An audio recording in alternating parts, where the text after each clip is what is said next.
Hola, me llamo Alicia Serrano Sánchez y voy a hablaros un poco de la traductología y de la historia de la traducción. Para ello comenzaremos haciendo una breve introducción, después hablaremos del pasado de la traductología y de la traducción, para luego continuar con el presente y la definición y el concepto de traductología. Y por último, hablaremos un poco de las perspectivas futuras que pensamos que tiene la traducción y la traductología para llevarnos a una serie de conclusiones. Bueno, como introducción podemos decir que parece ser que la traducción nació primero en su variante oral, sobre todo en el contexto de los intercambios comerciales, para después dejar constancia de su variante escrita por primera vez en el siglo XVIII a.C. Por otra parte, Steiner establece la siguiente clasificación sobre los estudios y reflexiones en torno a la traductología. En el primer periodo, o empirismo, que va de Cicerón a Tylor. El segundo periodo, de investigación hermenéutica, que va de Tylor a Lardon. Y el tercer periodo, que son los inicios de la traducción mecánica, introducción de la lingüística estructural y la teoría de la comunicación. Y por último, el cuarto periodo, coexistente con el anterior, en el que se trata la hermenéutica y la reflexión hacia un marco interdisciplinario. Ahora vamos a hablar un poco del pasado, en concreto de Cicerón a las primeras teorías modernas. En la antigüedad tenemos a Cicerón, el considerado primer traductólogo. Había un debate que ha durado más de 2000 años entre los estudiosos de esta materia, el de la traducción literal o traducción libre. Horacio, sin embargo, aporta a la traductología la idea de fidelidad, que también seguirá presente a lo largo de la historia. San Jerónimo, por su parte, el padre de los traductores, introduce la noción de sentido al afirmar que no se traduce palabra por palabra, sino sentido por sentido. En cuanto a la Edad Media, a pesar de que no nos han llegado muchos documentos que testifiquen su intensa actividad, la Escuela de Traductores en Toledo fue un acontecimiento bastante importante para la traducción. Además, en esta época encontramos una dicotomía entre la traducción de textos sagrados, que requerían una traducción literal, y la de textos profanos, que aceptaban una traducción más libre. Y por último, Maimónides fue un traductor que hizo importantes contribuciones al panorama traductológico español de esta época. En cuanto al Renacimiento, podemos decir que la traducción sufre una gran expansión, un gran auge, con motivo de la invención de la imprenta. Además, la traducción se politiza, lo que causa, entre otras cosas, el encarcelamiento de Fray Luis de León y la muerte de Dolet, que antes escribiría la obra La manière de bien traduire d'une langue à une autre. Entre los siglos XVII y XIX, Tende establece en 1660 una serie de reglas que el traductor debe aplicar si desea que su traducción sea fiel y estéticamente bella. Dryden, a su vez, trata de convencer a los traductores para que use la paráfrasis y el sentido por sentido. Tylor introduce el papel del receptor en la traducción y establece 3 normas básicas. Y en el siglo XVII impera la manera francesa de traducir, la de las bellas infieles, que está a favor de la adaptación lingüística extralingüística. Y Goethe, en cambio, refleja el pensamiento clásico alemán al diferenciar entre 3 tipologías de traducción. A partir de los años 50 encontramos una serie de antecedentes. En la primera mitad del siglo XX, Herder y Humboldt aportan a la traducción una perspectiva filosófica al abogar por la hermenéutica traductológica, y luego ya en los años 50-60 la traducción experimenta un desarrollo especial y surge la traductología como disciplina, a la vez que una serie de traductores defiende la perspectiva descriptiva y sistemática de la traducción, por lo que se les considera los primeros traductólogos.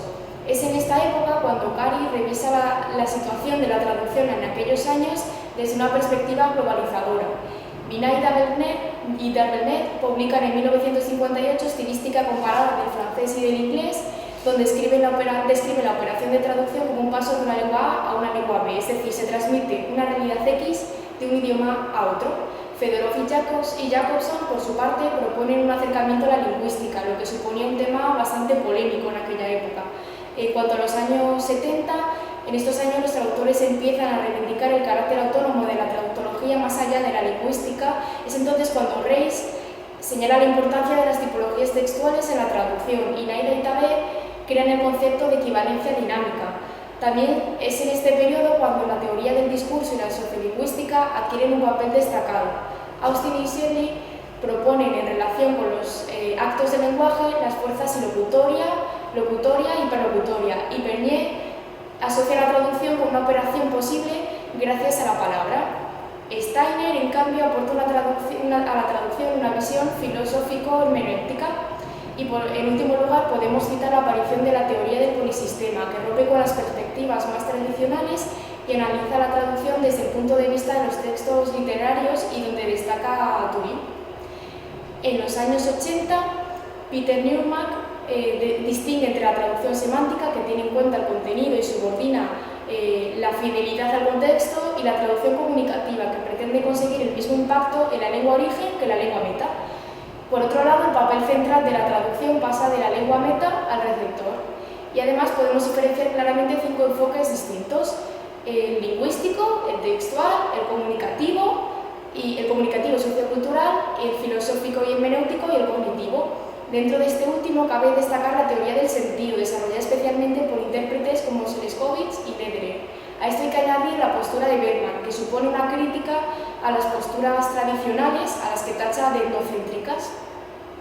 Si volvemos un poco al presente, entre los años 1990 y 2000, Reis y Bergman crean la teoría del escopo, de carácter funcional, es decir, que se le concede mayor importancia a la finalidad de la traducción, y por esta época también Hattin y Mason describieron el Discourse on the Translator, donde el contexto social adquiere relevancia. En España, Hurtado Albir destaca con su obra Traducción y Traductología, Introducción a la Traductología. Aparte de estos autores, surgen otras corrientes y estudios novedosos que tienen como tema central la psicolingüística, el poscolonialismo, el feminismo, la deconstrucción. Una de las principales contribuciones a este género es la traducción vista como operación, en el que es necesario tener en cuenta la cultura y el contexto. Después, si pasamos un poco al concepto y a la definición de traductología, podemos decir que hoy en día se considera la traductología como la ciencia que estudia la traducción y la interpretación, que además tiene tintes integradores porque se trata de un área multidisciplinar. Además, sus objetivos no deben ser prescribir en materia de traducción, sino más bien describir, explicar y en todo caso predecir. Y ahora, yéndonos un poco más hacia el futuro, podemos hacer un balance general en el que decimos que hay una paradoja en el hecho de que la traducción es una práctica tan antigua como la presencia de variedad de idiomas en la Tierra, y sin embargo la traductología comienza a tomar forma como ciencia en la década de los 50. Por si fuera poco, empezó a considerarse como ciencia independiente solo hace 15 años. Balá sostiene que esto implica que existía un estado anterior al silencio, ignorancia y a menudo desprecio. Se consideraba innoble al traductor y se le acusaba de todos los males. La traducción, por su parte, no era en absoluto digna de estudio y se desconocía el lugar que ocupaba en la historia de la transmisión del saber y de la cultura. Esta situación ha evolucionado notablemente y la traducción ha adquirido un papel más relevante, que le ha dotado de autonomía, en el que han influido factores como la globalización, la gran variedad de intercambios de todo tipo que se producen, las situaciones de multiculturalidad de las instituciones de la Unión Europea y del mundo, entre otros factores. Además, en todos los idiomas existe una gran variedad de denominaciones para referirse a la traductología, es decir, que existe una gran variedad terminológica. Encontramos teoría de la traducción, traductología, en inglés Translation Studies, en fin, que Hurtado interpreta como una variedad de enfoques. En cuanto a lo referente a los retos, podemos decir que en materia de traducción algunos de los problemas a los que se está enfrentando la traducción son el hecho de vivir en un mundo y en un mercado cambiantes que exigen una actualización continua para el traductor. También podemos decir que las nuevas tecnologías están haciendo plantearnos cuestiones referentes a la traducción automática y la traducción asistida por ordenador, que ya es lo habitual en la práctica traductora. Y por último, el intrusismo laboral, en parte alimentado por la imagen negativa que existe sobre el traductor, que considera que cualquier persona con fluidez en una lengua puede traducir, entre otras cosas que comporta esta imagen. En cuanto a la traductología, algunos retos que podemos citar en torno a la traductología son la necesidad de definir criterios y crear instrumentos operativos en términos de la evaluación de traducciones para saber cómo evaluarlas, y también la necesidad de que la traductología cuente con su propio marco metodológico para lograr una descripción objetiva y una mayor autonomía de esta disciplina. Y por último, también es preciso realizar más investigaciones empírico-experimentales para sistematizar la recogida de datos.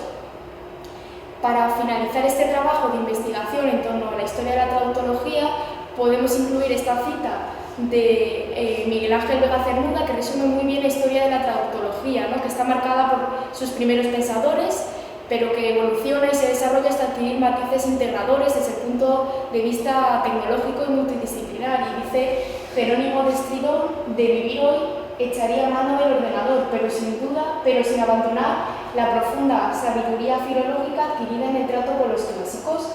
Más que nunca, hoy debemos integrar el aparato técnico en los saberes humanísticos, y no la inversa, someter estos al imperio de la técnica. Y ya por último, esta es la bibliografía que se ha consultado para realizar esta presentación. Esperamos que les haya gustado.